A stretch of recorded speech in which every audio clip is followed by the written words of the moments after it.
watakuhitaji uwe na passport, watakuhitaji uende uhamiaji, kuna protocol na mirorongo mingi sana. Kwa nini unataka kutoka kwenye mipaka uliozaliwa kwenda mipaka nyingine? Ndivyo ilivyo hata katika ulimwengu wa roho. Kuna mpaka unakuta tayari ushazungushiwa, ule mpaka hauwezi ukauvuka kikawaida. Kuna mrorongo na process zinatakiwa zihusike, na moja ya process ni Mungu kuingilia kati maisha yetu. Bwana Yesu asifiwe sana. Na jana tukawa tumeangalia kwa ufupi au kwa namna ambavyo Mungu alitusaidia kwamba kuna mahali tunatamani na Mungu alikusudia tufike, lakini kiukweli hatuwezi kufika kwa sababu tunapatamani.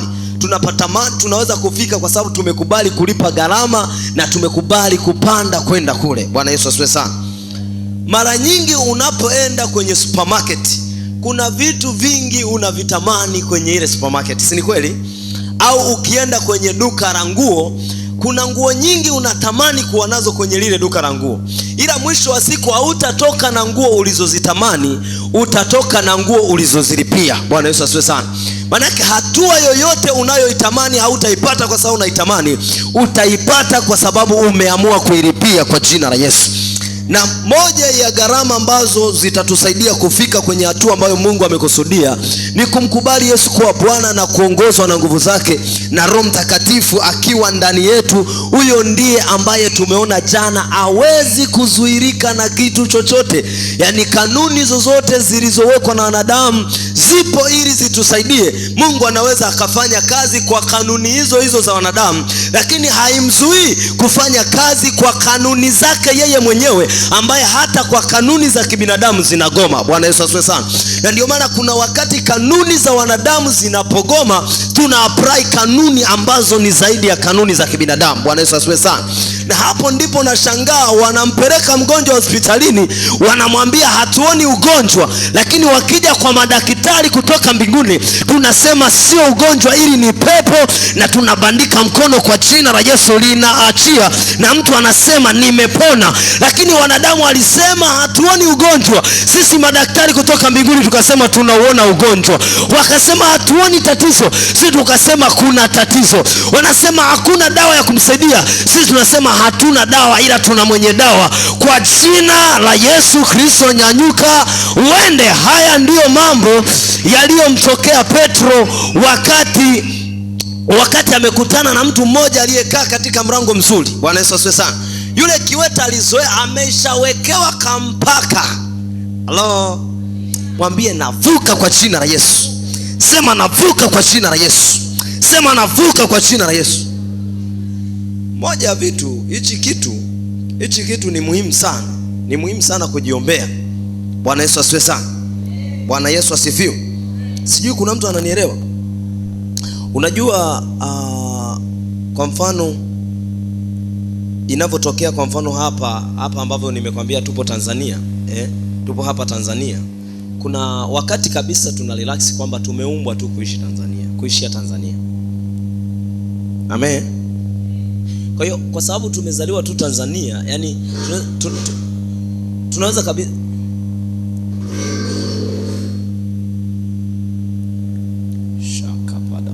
tunaweza kabisa tukahisi kwamba hakuna nchi nyingine zaidi ya Tanzania. Mbona kama ilikuwa nzuri sana. Bwana Yesu asifiwe sana. Bwana asifiwe. Sio, kuna mtu ananielewa? Yaani kuna mtu umezaliwa kwenye maisha fulani, umeshakubali kabisa kwamba haya ndio maisha yangu. Na kwa sababu kila wakati, kwa sababu unajua changamoto ni nini? Kwa sababu umezaliwa ukakuta baba mdogo yako ana maisha yale yale, mama yako ana maisha yale yale, baba mdogo zako ana maisha yale yale, na ukaamini kabisa this is our life, haya ndo maisha yangu. Kwa hiyo ukaridhika nayo. Bwana Yesu asifiwe sana. Mungu akishaona umeridhika na kitu, na yeye hajisumbui. Yeye anasema hivi, niite nami nitakuitikia, nitakuonyesha mambo magumu na makubwa usiyoyajua. Maana yake wewe kama unaona mambo yako ni mepesi, bado hujamuita Bwana. Bwana Yesu asifiwe sana. Biblia inasema hivi kwenye kitabu cha Matendo ya Mitume, ile sura ya 3 mstari ule wa kwanza. Biblia inasema hivi, basi sijajua hivi imeongezeka sana, mbona kama imeanza kelele fulani. Basi Petro na Yohana walikuwa wakikwea pamoja kwenda hekaluni saa ya kusali saa 9. Na mtu mmoja aliyekuwa kiwete toka tumboni mwa mamaye alichukuliwa na watu. Nisikilize, kuna watu tumeridhika na hali zetu, tunadhani kwa sababu tumekutana nazo kwenye ukoo tunahisi kwamba labda Mungu ametuumba kuwa hivyo. Hapana. Bwana Yesu asifiwe sana. Huyu mtu amezaliwa vile vile kutoka tumboni mwa mamaye. Angalia, ambaye walimweka kila siku katika mlango wa hekalu uitwao Mzuri, ili aombe sadaka kwa watu waingiao ndani ya hekalu. Bwana Yesu asifiwe sana. Mtu huyu alikuwa amewekwa mlango mzuri, kila siku aombe sadaka, na ameshaambiwa tangu utoto kwamba umezaliwa kiwete, kwa hiyo huwezi kutembea wewe. Umezaliwa hapa kwenu, maisha yenu ni hivi hivi, matatizo haya ni ya kwenye ukoo wenu, alikuwa nayo bibi yako Mwangasagule. Kwa hiyo usijihangaishe, haya ndiyo maisha yako. Bwana Yesu asifiwe sana. Lakini Biblia inasema mtu huyu mstari wa 3, akiwaona Petro na Yohana wakiingia hekaluni aliomba apewe sadaka. Kwa sababu kuna mfumo na mtazamo ameshawekewa kwamba wewe maisha yako ni ya kuombaomba, wewe maisha yako ni ya kuteseka, wewe maisha yako ni ya kulia, wewe maisha yako ni ya watoto wako kukusumbua. Maana yake ule mfumo shetani ameshautengeneza kupitia ndugu zake. Kwa hiyo alikuwa haoni kitu kingine, anachoona akiona watu wanaona sadaka. Halo, nataka tuvuke mipaka. Bwana Yesu asifiwe sana. Huu ni mpaka shawekewa. Lakini angalia this time, na Petro akimkasia macho pamoja na Yohana akasema, si unataka kutuangalia? Tutazame sisi. Na nyinyi si mnataka kuangalia leo, na mimi nitazame mimi. Bwana Yesu asifiwe sana. Mwambie mwenzako mtazame mhubiri. Mwambie mtazame mhubiri. Bwana Yesu asifiwe sana. Kwa nini anawaambia nitazame sisi? Akawaangalia akitarajia kupata kitu. Mungu hawapi watu ambao hawana matarajio. Maana yake kama umetoka nyumbani ili tu kumridhisha mchungaji, utatoka tu kwa sababu ratiba imekamilika. Lakini watu wenye matarajio huwa kuna kitu wanapokea kusawasawa na matarajio yako. Na mimi ninakuombea kwa jina la Yesu Kristo, yale matarajio uliyotoka nayo nyumbani, yale matarajio ambayo umemwambia Bwana, yale matarajio ambayo ulikuwa unayaomba miaka iliyopita, yale matarajio ambayo limekuwa ombi lako ni mwaka wa pili sasa, inawezekana jingine umeliombea ni mwaka wa 16 sasa, kwa jina la Yesu leo linaenda kutokea kwenye maisha yako kwa jina la Yesu. Nasema linatokea katika jina la Yesu Kristo. Huyu Mungu sio mwanadamu hata aseme uongo. Akisema niite nitaitika. Wote waliomuita aliitikaga. Ibrahimu alipomuita kwa habari ya tumbo la mama mke wake aliitika. Yusufu wakati yupo utumwani alipomuita aliitika. Daudi alipomuona Goliati alipomuita aliitika. Jifunze kumuita, jifunze kumuita. Maana Mungu yeye anasema ombeni nanyi mtapewa, tafuteni nanyi mtapata, bisheni nanyi mtafunguliwa. Anasema je, ni nani kwenu ambaye mtoto wake akimuomba mkate atampa nyoka, au akimuomba samaki atampa mawe? Lakini kama nyie waovu, kama nyie wanyakisa, kama nyie wazalamu, kama nyie wahaya mna uwezo wa kutenda mema kwa watoto wenu, je, si zaidi mimi Baba yenu aliye mbinguni anasema niite nami nitakuitikia. Na mimi nimekuja kumuita mtu mmoja. Hebu twende tumuite Baba yetu. Ana tabia ya kuwaitikia waliomuita, ana tabia ya kuwatokea waliomfuata, ana tabia ya kuwajibu waliomuomba. Na wewe leo Bwana kujibu sawa sawa na matarajio yako kwa jina la Yesu. Karaba sokoto shaka. Akawaangalia akitaraji kupata kitu. Hebu mshike mkono jirani yako pembeni. Mshike jirani yako. Mwambie leo unatarajia nini? Muulize unatarajia nini? Nataka nikupe habari njema kutoka Sayuni, kwamba kile unachokitarajia kwenye nyumba ya Bwana, kwa Bwana itapatikana. Haya ndio maneno aliyomwambia Ibrahimu. mtoto wake anaitwa Isaka. Isaka akamwambia, baba, ninaona tuna kuni, ninaona tuna moto, lakini sioni sadaka. Nampenda Ibrahimu. Akamwambia, mwanangu, usijali, Bwana atajitwalia. Ibrahimu ajue atajitwaliaje. Angalia maneno ya Ibrahimu wakati anataka kumchinja Isaka. Akakumbuka Ibrahimu alimwambia mtoto wake kwamba ninatarajia Bwana atajitwalia mwanakondoo kule kule. Usiogope kuongea kwa habari ya Mungu wako.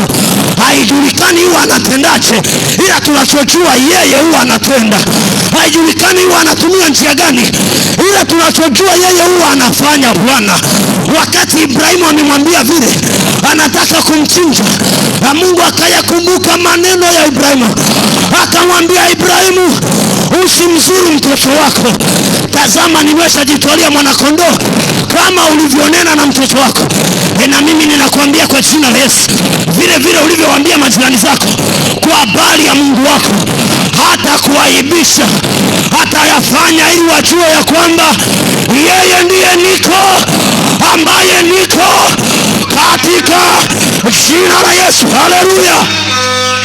Yema kapasatayana sakapayana makapa rama makapa sotoko sakata semekepera makapa yamantala balabala. Haleluya.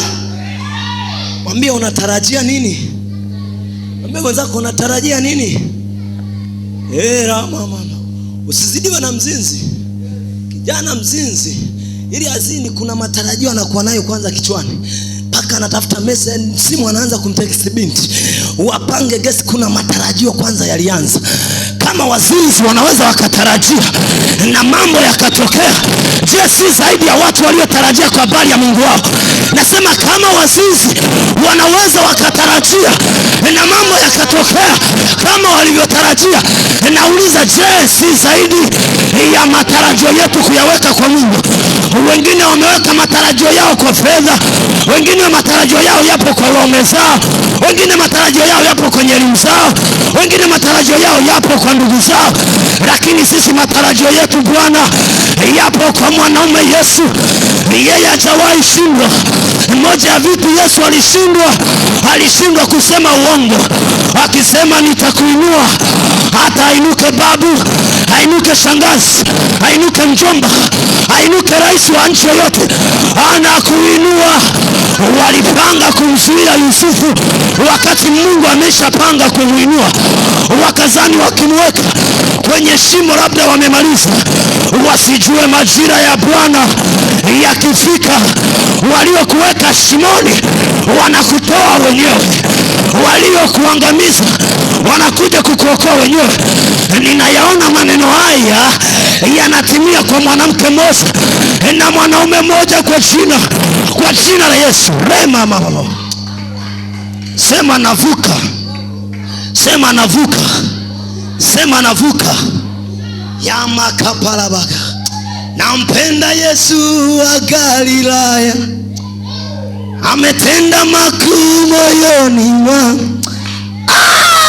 Haleluya, haleluya.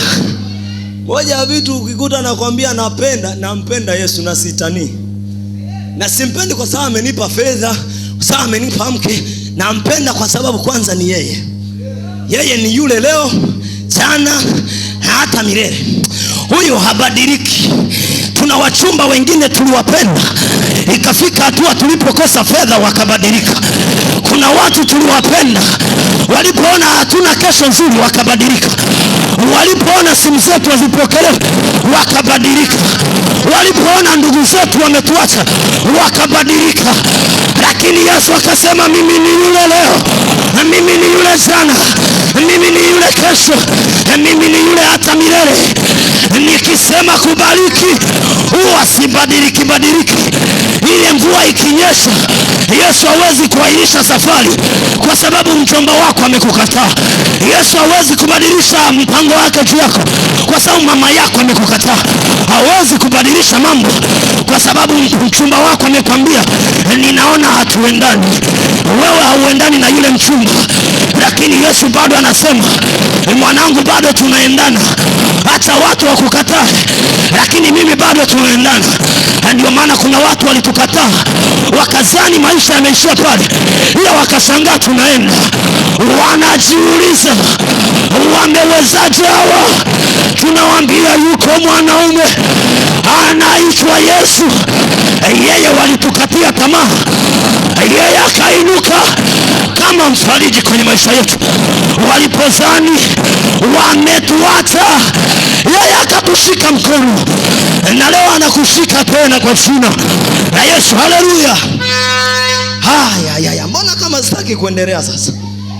Hey! Haleluya.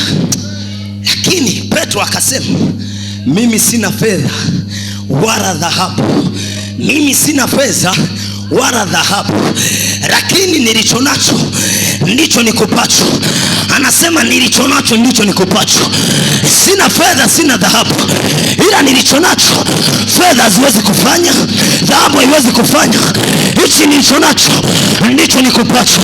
Na nimekuja kuambia watu wa Kigamboni, sijawabebea fedha, sijawabebea ndizi, sijawabebea wachumba, sijawabebea chochote, ila nilicho nacho kitakupa fedha. Nilicho nacho kina uwezo wa kukupa mchumba. Nilicho nacho kina uwezo wa kukupa gari. Nilicho nacho kina uwezo wa kukupa mme. Nilicho nacho kinageuza tabia. Nilicho nacho kinabadilisha mambo, kinabadilisha. Nilicho nacho ni jina la Yesu. Nilicho nacho ni Yesu wa Nazareti. Huyu atakupa kila unachokitaka. Huyu atakupa nyumba, huyu atakupa magari, huyu atakupa fedha. Na ndio maana mama, ndio maana dada yangu, usimwache huyu Yesu kwa sababu ya mchumba, kwa sababu mchumba aweza akakupa Yesu, ila Yesu ana uwezo wa kukupa mchumba. Usimwache Yesu kwa sababu ya fedha, kwa sababu Yesu mwenyewe ana uwezo wa kukupa fedha, ila fedha hatukupi Yesu. Kama unaniamini ninayoyasema, hebu chapa makofi na useme wakapaya da baba shakaya na makapa. Haya walizoea kukuona. Hizi habari nazipenda vibaya mno, nazipenda. Haleluya. Moja kitu nimejifunza hapa, shetani akitaka usifanikiwe ana uwezo wa kukusaidia ili uendelee kubaki pale pale. Sijajua kama kuna mtu ananielewa. Sijui kama hapa kwenye hili eneo kuna mtu ananielewa. Yaani shetani haoni shida unaenda kudanga, unapata hela za kutosha ili uendelee tu kubaki kwenye kudanga. Shetani haoni shida unaenda kazini, unaona kama mambo yanaenda vizuri ili tu uachane na mambo ya wokovu. Shetani ana uwezo wa kufungua milango ambayo unaona kama inakutosheleza fulani. Lakini mpendwa, nikwambie hivi, wewe hujazaliwa kwa ajili ya fedha, hujazaliwa kwa chochote. Kuna jambo na kusudi Mungu amekusudia kulifanya. Hilo jambo ni zaidi ya kupata hizo hela unazopata. Hilo jambo ni zaidi ya kupokea ndoa. Hilo jambo ni zaidi ya kupokea watoto kwa jina la Yesu. Na hilo jambo ndani yako linaamka leo kwa jina la Yesu. Nasema linaamka leo kwa jina la Yesu. Maya capacity. Nilicho nacho ndicho nikupacho kwa jina la Yesu Kristo wa Nazareti. Simama uende. Yeme mama, kuna watu wamekaa kwenye umaskini. Leo nimekuja kusema kwa jina la Yesu, simama uende kwenye biashara zako. Kuna watu wamekaa kwenye aibu. Kwa jina la Yesu, simama uende kwenye maisha yako ya utukufu. Kuna watu wamekaa kwenye kudharauliwa. Leo nasema kwa jina la Yesu, simama uende kwenye maisha yako Bwana aliyokuandalia. Kuna watu mmezoeleka Bwana kuonekana ni watu wa kulialia. Leo nakuamuru kwa jina la Yesu, simama uende kwa jina la Yesu Kristo wa Nazareti. Asiwepo wa kukuzuia, maana nimetokea kama Petro kukwambia mpaka wakuwa kiwete kwenye hiyo biashara, wakuwa kiwete kwenye ndoa yako umeondolewa. Majira yako ya kusimama na kwenda kama yule kiwete ni leo. Majira yako ya kusimama na kwenda kuiendea biashara yako, kuendea vilivyo kushinda, kuendea ndoa yako, kuendea watoto wako, kuendea uchumi wako, kuendea huduma yako, kuendea maisha yako mazuri. Ni leo, ni leo, ni leo, ni leo. Haleluya. Ya. Simama uende. Mwambie mwenzako simama uende. Umekaa sana hapa. Simama uende. Iende biashara. Haleluya. Haleluya. Ninachokuambia hivi, labda mwingine anaweza kadhani labda Petro alikuwa ni maskini. Hapana. Petro inaonekana alizoea kumpa huyu mtu fedha na dhahabu. Ila this time Petro amefanya huduma, amezunguka sana, akajikuta muda wa ibada umefika na anatakiwa kwenda hekaluni. Ulipofika anagundua huwa na moyo mzuri, kwa sababu anasema alikaa mahali pale. Na kama tunajua Petro na Yohana walikuwa wanasali kila siku. Ila this time sasa anajikuta ameingia ibadani, hajabeba fedha wala dhahabu. Ndo hapo anamwambia, leo sikupi fedha, sikupi dhahabu, lakini nimegundua kuna kilichonipa fedha mimi, kuna kilichonipa dhahabu mimi, kuna kilichonipa maisha mimi. Hicho leo ndicho ninachokuachia. Akasema kwa jina la Yesu, simama uende. Hebu tuendelee kidogo. Akamshika mkono wa kuume, akamuinua, mara nyayo zake na vifundo vya miguu yake vikatiwa nguvu. Mwambie Baba nipe nguvu. Hujasema kama unayetaka nguvu. Mwambie Baba nipe nguvu. Sema Baba nipe nguvu. Hauwezi kuiendea biashara kama hauna nguvu. Halo, nisikilize. Hii karamu nikiwa nimeishika hivi, kudondoka haihitaji msaada wote, inahitaji kuachiwa. Si kuna mtu ananielewa? Mimi nikiwa juu hapa, kushuka chini sihitaji msaada wote, nahitaji kujiachia. Ila kupanda juu nahitaji nguvu. Nahitaji nguvu. Mwambie mwenzako nahitaji nguvu. Sema unahitaji nguvu. Si kuna mtu ananielewa hapo? Unataka kuvuka huo mpaka wa maskini, unahitaji nguvu. Ni zaidi ya kuwa na biashara, ni zaidi ya kuwa na frame sita. You need power. Halo, nasema unahitaji nguvu. Unahitaji nguvu dada. Unajua kwenu hawaolewi kabisa. You need power. Wamesha kuona kwenye mrango mpaka wameshaona mrango mzuri. Mabinti wa kwa Mwakasagule hawaolewagi. Wale ni kujipigia na kuondoka. Waambie nimekutana na Petro leo. Ameniambia hapo ulipokaa imetosha. Hayo maisha uliokaa nayo imetosha. Leo kuna jambo jipya limenitokea. Acha watu wajue ya kwamba umekutana na Mungu siku ya leo kwa jina la Yesu. Moja ya vitu Mungu akikutana na watu huwa kuna alama anawawekea. Leo Bwana akuwekea alama kwa jina la Yesu Kristo, ambayo watu wakikuona wakuulize nini kimetokea. Waambie nimekutana na mwanaume Yesu. Yakobo wakati amekutana na Mungu asubuhi, watu walikuta anachechemea, wakasema nini kimekupata Yakobo? Anasema nimekutana na Bwana. Ninamuona mwanamke mmoja, kuna Bwana anampa alama kwenye biashara zake, anakupa alama kwenye ndoa yako, anakupa alama kwenye familia yako, anakupa alama kwenye kazi zako.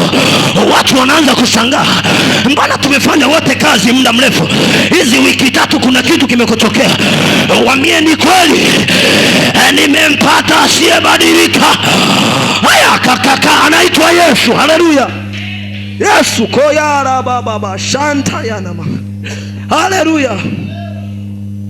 Angalia sasa, nimalizie hiki kipengele. Alafu Sijagusa point, lakini point nishazigusa. Bwana Yesu asifiwe sana. Asema akaondoka upesi, akasimama, akaanza kwenda akaingia ndani ya hekalu pamoja nao, akienda akirukaruka na kumsifu Bwana. Mtu aliyezoea ni wa kulialia, this time anaingia hekaluni anarukaruka na kumsifu Bwana. Mtu aliyezoea kuombaomba sadaka, this time mnashangaa mnaitisha ujenzi, anasema natoa nusu ya mchango. Mnajiuliza, huyu si anayebebaga mizigo? Tatizo sio kubeba mizigo bwana, kuna nguvu ameipata ya ziada. Haleluya, kuna nguvu imetokea. Mwambie napokea nguvu kwa jina la Yesu. Napokea nguvu kwa jina la Yesu. The way unavyojiria, unavyolinga kusema sijajua wachawi kama wanalingaga hivyo. Unaona ili baridi na mvua ya Dar es Salaam, kuna wachawi wameshajipanga saa 9 na zile radi za jana, kuna watu walikuwa nje wanaroga kaburi, wanaroga nyumba ya mtu. Alafu kuna mama una amani ambayo haitokani na chale, unalinga kwa Bwana. Sema napokea nguvu kwa jina la Yesu. Unatakiwa uwe soft, uwe mwepesi huko usoni, ila kule ndani uwe jambazi. Sio kuna mtu ananielewa? Sio kuna mtu ananielewa? Huko nje wakuone umepiga makeup, umepiga wanja, ila wakimchungulia mtu wa ndani ana mikono hivi, inakucha fulani hivi, ana meno yanang'ata. Wachawi wakija wanasema tumeingia choo kingine hiki, acha twende upande wa pili. Haleluya.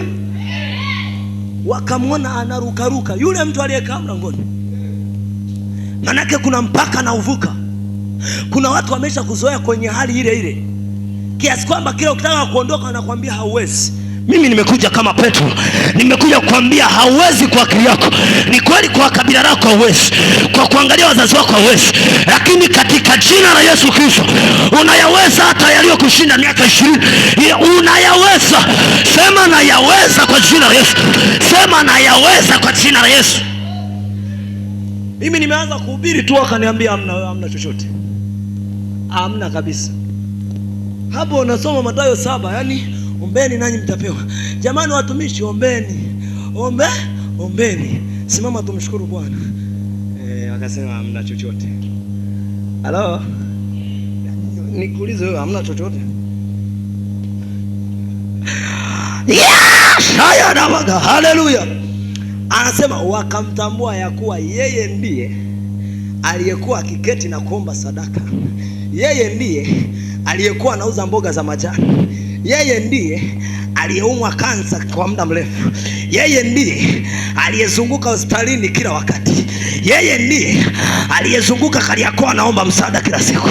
Na watu wakashangaa, wakajaa ushangao, wakastaajabu mambo yaliyompata. Na kuambia unaenda kuwa kivutio kwa ukoo wako kwa jina la Yesu. Watu waliompokea Yesu wanakuwa tofauti, maana wanageuka kuwa kivutio. Wanashangaa, amewezaje huyu dada? Mbona sura yake ni kama haiwezi kumsaidia kupata hii ndoa aliyoipata? Wanauliza mme wake ni nani? Wanasema ni daktari bingwa. Unajiuliza imekuwaje? Yuko Yesu mvusha watu mipaka, na leo anakuvusha kwa jina la Yesu. Haleluya. Karaba sekete. Ela mama makapa seta. Kaya ndarabaka. Shakata yana wandaraba. Ye makapa soto kushata. Huyu Mungu aliyemsaidia kiweta akayageuze maisha yako kwa jina la Yesu. Huyo anaitwa mzee wa siku. Meninyima sauti mchungaji. Shaka pada baraba kapasiti. Raka pasuka bada bashiti. Rima makapa supere gade bashiti. Yamama kasitene makapa. Moja ya vitu ambavyo huwa najua, mimi sifundishi ili kumaliza notice. Huwa nafundisha ili kitu Mungu alichoweka, alichokusudia siku ya leo kifanyike ndani. Na huwa sifundishi ili watu wote wanielewe. Mtu mmoja akinielewa anatosha. Mama mmoja alitosha kutuletea baba wa taifa Tanzania. Kuna mtu hajanielewa? Mama yake na Trump ni mmoja. Bwana Yesu asifiwe sana. Mama mmoja aliweza kumzaa kijana anayekuhubiria sasa hivi. Maana yake mtu mmoja ni wa maana mbele za Mungu kuliko kawaida. Bwana Yesu asifiwe sana. Bwana asifiwe. Sio, kuna mtu ananielewa? Kuna mtu ananielewa? Natamani kuendelea na shindwa. Yakadaba yandoko pusataya. Rekapaso tukushetenema. Shemama kazabaladuske baragadoske. Rekapa sukaberagadaba. Una matarajio wewe? Bwana Yesu asifiwe sana. Muulize mwenzako, una matarajio? Nini unatarajia usiku wa leo? Halo? Halo? Nimekuambia jana, si kwa mmoja ya familia zilizoenda sana kwa waganga wa kienyeji ni familia yetu. Familia yetu tumeenda kwa waganga wa kienyeji kabisa. Unakuwa na matarajio, mtu anayecheza na matunguli yale. Yaani anakuja na mkia wa mbuzi, mifupa ya kuku, manyoya, hana nguo, amejifunga kitambaa na nguo hana. Ila una matarajio. Halo? Si kuna mtu ananielewa? Kuna mtu ananielewa? Kuna mtu ananielewa? Kuna watu tuliwahi kwa hivi. Unajua mimi nilipokuwa mdogo nilikuwa siamini kama naweza nikamuomba baba kitu chochote akaninyima. Sikuwahi kuamini. Halo? Yaani niende nimwambie baba nahitaji 1000. Nilikuwa sijawahi kuamini kwamba inawezekana asiwe nacho. Na ndivyo ilivyo, kwa sababu baba ni chanzo. Bwana Yesu asifiwe sana. Naangalia kuna wakati baba niwahi kumwambia shati yangu imechanika ya shule, ilikuwa darasa la pili. Akaniambia sawa nakuletea baadaye. Kumbe mzee hana hela. Sasa nikuja kujua baada ya kwa nimekuwa. Halo? Ila anaro kichwani, mwanangu anahitaji shati. Baada ya kama wiki moja akanileshea shati mpya. Kwa nini? Niliwahi kumwambia na nilikuwa na matarajio. Bwana Yesu asifiwe sana. Na kwa sababu aliniambia, nilikuwa na uwezo wa kuambia hata wanafunzi wenzangu, hata walimu wakiniuliza kwa nini shati baba ameniambia atanipa. Bwana Yesu asifiwe sana. Maana yake ile kwamba Mungu amechelewa kukupa imaanisha ameacha kuwa baba. Kuna vitu anavitengeneza na kuviweka sawa. Anatamani akuletee jambo zuri ulilomuomba. Hajakusahau. Yule mwimbaji akasema Yesu hajasafiri. Mwambie mwenzako Yesu hajasafiri. Mwambie Yesu hajasafiri. Yupo bize na mafaili yako.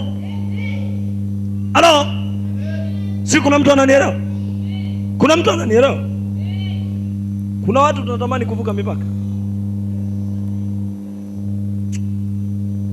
Sana juu mbingu duniani wema umeinuliwa juu. Kuna mtu anaujua wimbo? Sharakataya. Kila nikitaka kwenda naona kama nazuiliwa. Haya mambo acha nitayafundisha kesho kama neema Bwana itakuwa pamoja na sisi.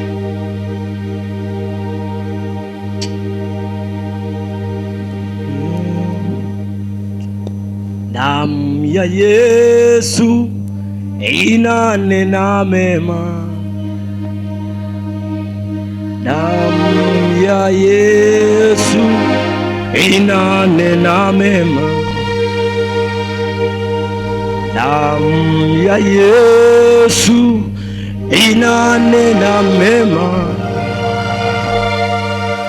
Damu ya Yesu inanena mema. Hiyo mwagika Kalvari inanena mema. Damu ya Yesu inanena mema. Damu inanena mema. Hebu tusimame. Inanena mema. Inanena mema. Unaweza ukasimama pale ulipo.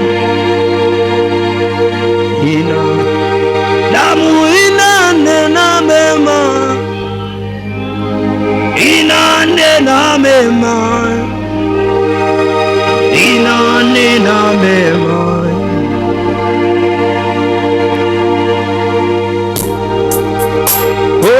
Inanena mema. Inanena mema. Inanena mema.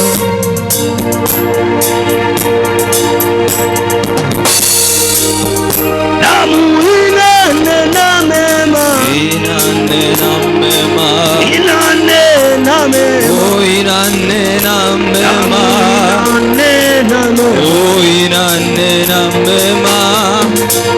damu inanena mema. Oh, kwenye maisha yetu inanena mema. Oh, kwenye ndoa zetu hiyo inanena mema. Inanena mema. Damu inanena mema. Oh, inanena mema. Oh, inanena mema. Inanena mema. Oh, inanena mema. Inanena mema. Oh, inanena mema. Damu inanena mema. Inanena mema. Oh, inanena mema. Inanena mema. Oh, inanena mema. Inanena mema. Oh, inanena mema. Damu inanena mema. Inanena mema. Inanena mema. Inanena mema. Oh, inanena mema. Inanena mema. Oh, inanena mema. Damu inanena mema. Inanena mema. Oh, inanena mema. Inanena mema. Oh, inanena mema. Inanena mema. Oh, inanena mema. Damu inanena mema. Inatutakasa. Inatutakasa. Inatutakasa. Inatutakasa. Oh, inatutakasa. Damu inatutakasa. Inatutakasa. Oh, inatutakasa. Inatutakasa. Oh, inatutakasa. Inatutakasa. Oh, inatutakasa. Damu inatutakasa. Yaleta uponyaji. Yaleta uponyaji. Yaleta ushindi. Yaleta ushindi. Yaleta ushindi. Yaleta ushindi. Damu yaleta ushindi. Yaleta ushindi. Yaleta ushindi. Yes. Yaleta ushindi. Yaleta ushindi. Damu yaleta. Naomba tusogee mbele wote. Oh, inanena mema. Inanena mema. Inanena mema. Inanena mema. Inanena mema. Damu inanena mema. Naomba watu wote sogea. Sogea tu mbele hapa. Leo natamani tufanye kitu kimoja. Inawezekana umeombewa sana. Inawezekana ni kweli umeombewa sana. Na kuna changamoto umekaa nayo muda mrefu, na kuna watu wameshaona ni hiyo changamoto yako. Kuna wakati hadi picha imeshatengenezeka kwenye kichwa chako kwamba haya ndiyo maisha yangu. Nisikilize. Yaliyoshindikana kwa wanadamu, kwa Mungu yote yanawezekana. Akisema yote, Mungu ni yote. Sikiliza mpendwa, unajua moja ya vitu vinavyofanya Mungu atuache na matatizo yetu ni kufika hatua kuona kuna baadhi ya mambo haya ni maisha yetu. Yoyote ambayo umeshajimilikisha, Mungu hawezi kukunyang'anya. Kuna mwingine umeshajimilikisha umaskini, umejimilikisha matatizo, umejimilikisha maumivu, umejimilikisha matatizo mengi, umeshaona ni ya kwako. Kilichobadilisha maisha ya huyu aliyekaa mlango mzuri, huyu mtu alikuwa sio mwaka mmoja, sio miaka miwili, ni miaka tangu amezaliwa, hatujui ni miaka mingapi. Lakini this time anasema kwa siku moja tu akamwangalia Petro na Yohana akitarajia kupata kitu. Nisikilize watu wa Mungu, ile kwamba tatizo lako limekaa kwa miaka mingi haimshtui Mungu, haimsumbui Mungu. Na kuna jambo unaweza, yaani kuna watu hata tunavyosema kuomba, kuna issue kabisa unaiwaza, kesi fulani nzito kabisa, nzito kabisa, ila kile ukiangalia unasema hapana, hii ni ya kwangu tu. Unasema hii siwezi kutoboa.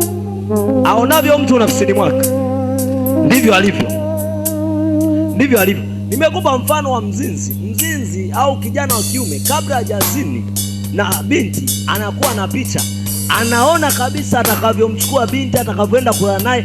Sasa ile picha akiwaza anataka kuileta kwenye uhalisia. Kama mzinzi ana uwezo wa kuwaza kitu na kikatokea, ni zaidi ya wewe mwana wa Mungu kwa jina la Yesu. Nasema ni zaidi yako kwa jina la Yesu. Sema ni hauja activate uwezo wako. Mimi nina uhakika huu usiku wa leo, jioni hii, kuna jambo limekaa kwenye maisha yako ni miaka mingi. Kuna jambo limekaa kabisa, umeshaona ni sugu, na watumishi wengine wameshaona. Akina Petro alishaona hilo tatizo ni la kudumu kwa yule mama, lakini this time akaambia tutazame sisi. Sio kwamba walimtazama Petro kwamba alikuwa na msaada, kwa sababu Petro alikuwa na Yesu ndani yake. Maana yake alisema mtazame Yesu. Bwana Yesu sasa, hebu mtazame Yesu kwa ajili ya hilo jambo lako. Inua mikono yako sasa, sema Bwana Yesu, sema Bwana Yesu, badilisha mtazamo wangu, badilisha mtazamo wangu juu ya changamoto zangu zilizokaa kwangu kwa miaka sasa. Wewe Mungu ulikuwepo kabla ya hii changamoto, haikuzidi umri. Wewe ulikuwepo kabla ya chochote. Yesu ingilia kati kwenye maisha yangu, ingilia kati kwenye biashara zangu, ingilia kati kwenye maisha yangu, ya ujana wangu, ya wazazi wangu, ya watoto wangu, ya ndugu zangu, kwa jina la Yesu. Nifanye tofauti, nigeuze Bwana, nipe alama kwa jina la Yesu, kwa jina la Yesu, nipe alama, nipe alama kwa jina la Yesu, kama ulivyofanya kwa yule kiwete, ukamwekea alama ambayo kila mtu alitambua ya kwamba kuna jambo limetokea. Baba unawajua ndugu zangu, unawajua majirani zangu. Kila majira ninapokutana na changamoto wanapata furaha. Huu ni majira ya kugeuza historia yangu, kunipa furaha tena, kama yule kiwete aliyelia miaka mingi. Nimelia, imetosha. Nimejihurumia, imetosha. Baba, tokea sasa, katika jina la Yesu. Anza kuomba mwenyewe, omba mwenyewe.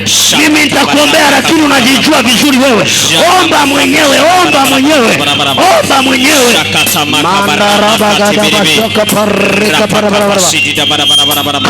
Karama kapasokoto sekete yanto rika bazuke barado shame mama karada bagada barabakata yakapaomba mwenyewe. Yule kiweta kuna aliyemhurumia. Watu walikuwa wanapita, wanaenda kanisani, wanaimba bila kujali kuna mtu amebaki mlangoni. Lakini majira alipochoka na ile hali, akasema nimechoka kukaa hapa. Kuna watu nadhani wanakuonea huruma, hawana mpango na muda na wewe, ila yuko Yesu wa Nazareti. Yeye anakuwazia mema kila asubuhi, anakuwazia mema jioni, anakuwazia mema usiku. Shaka paraka pokota yakapasakata yakapasokotosha yakapasotokota yakapapapasata yantakatarabaga rabasokota rabasakata yakapasekete. Hakuna anayeweza kukuombea kama unavyoweza kujiombea. Yakabababa, mimi nitakuombea, lakini na mimi nina shida zangu, na mimi nina ukoo wangu unanitegemea, na mimi nina wanangu wananitegemea. You can pray. Unaweza ukaomba mwenyewe. Ukiomba mwenyewe utaomba vizuri zaidi yangu. Akabababaka pasakata yakapasakata yadaba shakapakatakata shakapakatukuta yakaparagada yakapapapapa lato shakabaya yamakapapapapa yadoko shakaparakata yakadorabadabadabadaba yakapasakata shakanaba yandarabagadaba yekepabababa antoko shakapa yekepababa. Natamani leo utumie muda wa kutosha ukijiombea. Aparadaga akabadura baba baba baba baba rapapai yakaba. Kuna jambo Bwana amelileta, amesubiria matarajio yako, anaangalia umetarajia nini. Yesu anameyaleta matarajio yako. Inua macho mwelekee yeye, inua macho mwelekee yeye. Shanda bagaba sakata rakapa baba baba santana manama karaba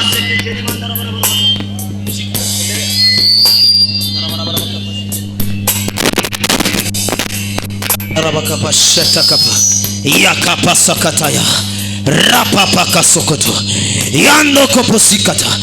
Mungu amekuona kutokea hapo ulipokaa muda mrefu, umekaa miaka mingi sana. Shadabaka barama kata barabara shakata barabara. Watu wote nyosha mikono juu. Haleluya, haleluya, haleluya.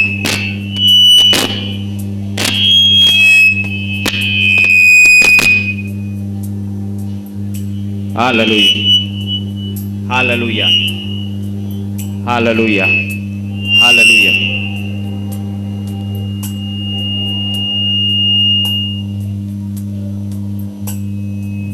Haleluya.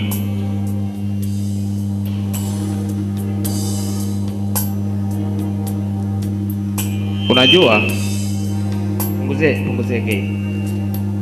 Punguze mic kidogo. Haleluya. Haleluya. Haleluya. Haleluya. Unajua, watu ambao wanaenda kwa waganga wako serious kweli. Wakiambiwa kapasue nazi kwenye barabara katikati ya umati wa watu, yuko serious kabisa, anapasua, yuko serious kabisa. Na anapasua akiwa wakati mwingine akiwa uchi kabisa wa mnyama, anapasua nazi. Lakini sisi wa Kristo tukija kwenye masuala ya kuomba, tunakuwa kama na ublazadu na usistadu fulani hivi. Unajua, Biblia inasema hivi ya kwamba imetupasa kumomba Mungu siku zote wala tusikate tamaa. Unapoambiwa omba, manake unaanza kudili na maisha yako private mwenyewe. Kuombewa ni nzuri, inasaidia, lakini mtu wa kwanza wa kushughulika na maisha yako ni wewe. Hakuna mtu mwingine atakaye kusumbukia maisha yako. Pastor atakuwepo, atakuombea, lakini itafika mwisho na yeye itafika limitation yake. Wewe ndio mtu wa kwanza kusumbukia maisha yako. Tunaposema omba, sio kwamba tunaoneshana show, sio kwamba tunafanyaje. Ni wewe mwenyewe unaanza kujipambania wewe mwenyewe kwanza. Na ndio maana Mungu anasikia maombi yako wewe mwenyewe kwanza. Haleluya. So tunaposema tuombe, sio kwamba tunataka sisi tuonekane tunaomba sana. Hapana, kadri unapopush mahali hapa, kadri unapoomba mahali hapa, ndio kadri vitu vinavyotokea. Watu usiku hawalali kuhakikisha kabisa mambo yako hayaendi. Watu wanaloga watoto kuhakikisha ni mashoga. Sasa kama tunaomba kwa kurelax kabisa, kiukweli ya kwamba maisha yetu lazima yataharibikiwa. Kwa nini? Hatujaamua. Ndio maana Biblia inasema ya kwamba yoyote yule amwendeaye, cha kwanza aamue kutoka ndani ya moyo wake, ajitwike msalaba wake, amfuate. Maana yake aamue seriously. Watu wa dunia wako serious na mambo ya dunia kuhakikisha mambo yao yanaenda mbele. Watu wanatoa wazazi wao kuhakikisha mambo yao yanaenda mbele. Sisi Mungu ametupa access ndogo tu kumwomba. Ombeni nanyi mtapewa. Manake ni wewe tu kuomba. Sasa nataka tuombe dakika kadhaa tu, dakika 2 tu.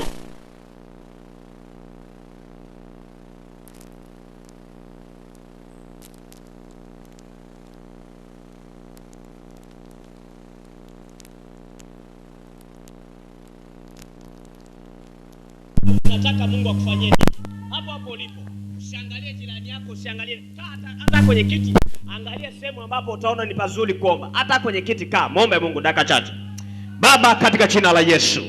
Bwana Yesu uwezaye, Bwana Yesu utawalaye. Mungu ambaye unaishi, Mungu ambaye unatawala. Mungu ambaye upo, Mungu ambaye ni halisi ndani ya maisha yetu. Tumechoka kuwa kawaida. Rapakapashata barabara. Bwana Yesu tusaidie. Bwana Yesu, usipotushika kwa mkono wako sisi hatuwezi. Usiposhika kwa neema yako sisi hatuwezi. Tunahitaji msaada wako, tunahitaji neema yako, tunahitaji mkono wako, tunahitaji ukatusaidie. Duniani kuna vizuizi vingi sana, duniani kuna mambo mengi sana yanayotamani yaturudishe nyuma. Bwana Yesu tusaidie kwa neema yako. Bwana Yesu tushike kwa mkono wako. Umesema katika neno lako tutainua macho yetu tutazame milima. Msaada wetu Bwana uko katikati yako, msaada wako Bwana uko katikati yetu. Bwana, tunahitaji msaada wako, tunahitaji msaada kwenye maisha yetu, tunahitaji msaada kwenye maisha yetu, tunahitaji msaada kwenye familia yetu. Bwana, peke yetu hatuwezi, kwa msaada wa akili zetu hatuwezi. Ufahamu wetu unafika mwisho, akili zetu zinafika mwisho.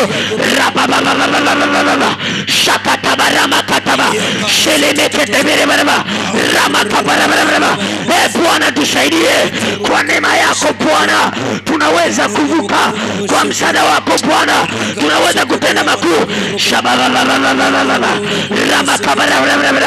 Bila ukuu wako Bwana hatuwezi, bila neema yako Bwana hatuwezi.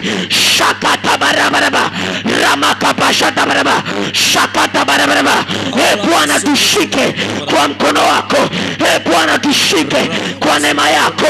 Bila msaada wako sisi hatuwezi. Ndio maana umesema katika neno lako ya kwamba mambo yote yanawezekana kwa sababu wewe Bwana unatutia nguvu.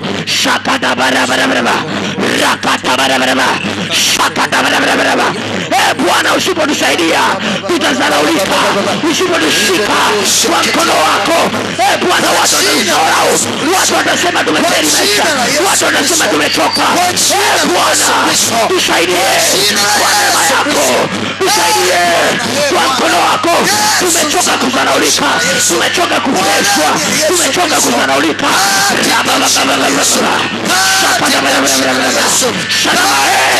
Tumechoka kuwa wa kawaida.